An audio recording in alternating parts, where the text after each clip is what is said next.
We kick off with perhaps the most science fiction-related project, the airborne laser. This device is mounted onto an aircraft and is primarily used as a defense against incoming missiles. The laser is able to burn a hole into the metal of the missile, leading to mechanical failure. As the Gulf War got underway in 1990 with the rise of Scud missiles, the U.S. began a project to implement this technology in the modern age. There had been other attempts, but those projects were decades old by that point. By 2002, the Boeing YEL-1, which had airborne laser in its later features, took its first flight. However, in 2011, the project was canceled due to the lack of progress and the amount of money spent. By 2014, the Boeing was retired and stripped for parts. Over its lifetime, the project cost an estimated $5.2 billion. During 1982, the U.S. Army created the Light Helicopter Experimental Program. The plan was to create a modern stealth and attack aircraft. By 1991, the contract was awarded to the Boeing Sikorsky team at the cost of $2.8 billion. They went to work on creating the RAH-66 Comanche. In 1996, the first flight was conducted successfully. The plan was to create a further 9 choppers, including 2 prototypes by 2006. However, it wasn't to be. During 2004, news broke that the Army had terminated the creation of the Comanche line. At this point, $7.9 billion had been funneled into the program. The cause of canceling stemmed from the need to further upgrade the Comanches in order to be battle-ready. A study found that by canceling it now, the Army would save a further $14 billion. In its ashes, the Armed Reconnaissance Helicopter program was born. However, that too would be later canceled in 2008.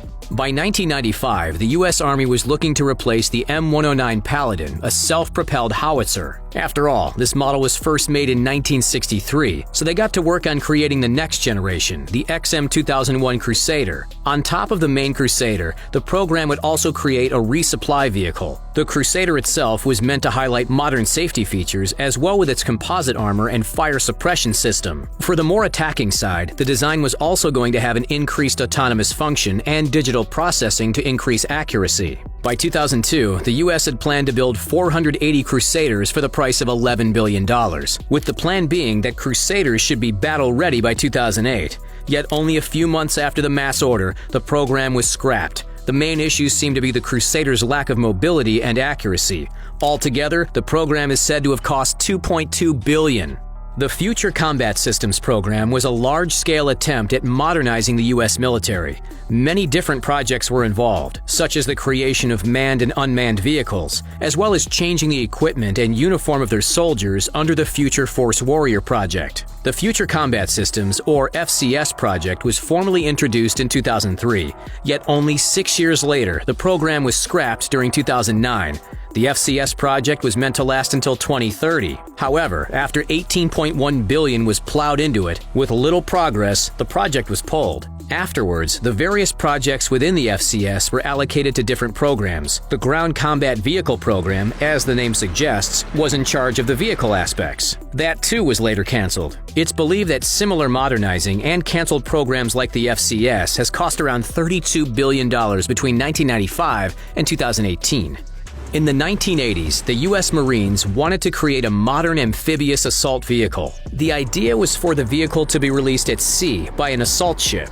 It would then take Marines onto the shore and then have no issue with traversing on land. The plan would be called the Expeditionary Fighting Vehicle. The EFV was meant to replace the AAVP-781 assault amphibious vehicle that was created in 1972. The EFV was set to be used in 2015 and had a projected cost of $15 billion. However, by 2011, the project ran into many issues. The technology was challenging to implement. As the delays began to pile up, the decision was announced that the EFV program would be canceled.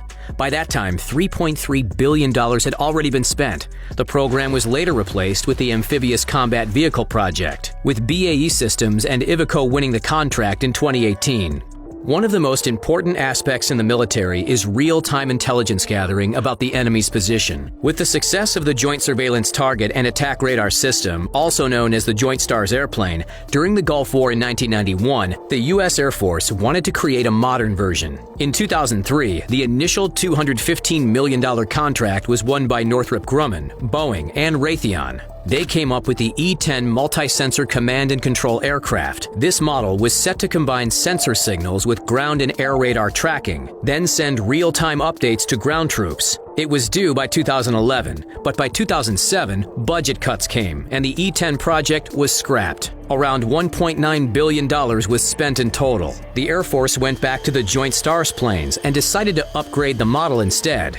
In 1994, a plan was announced to merge the satellite systems operated by the National Oceanic and Atmospheric Administration, or NOAA, and the U.S. Air Force. This new satellite project was named the National Polar Orbiting Operational Environmental Satellite System, or NPOESS. It was primarily going to be used to monitor environmental factors on Earth, such as weather, oceans, land, and atmosphere.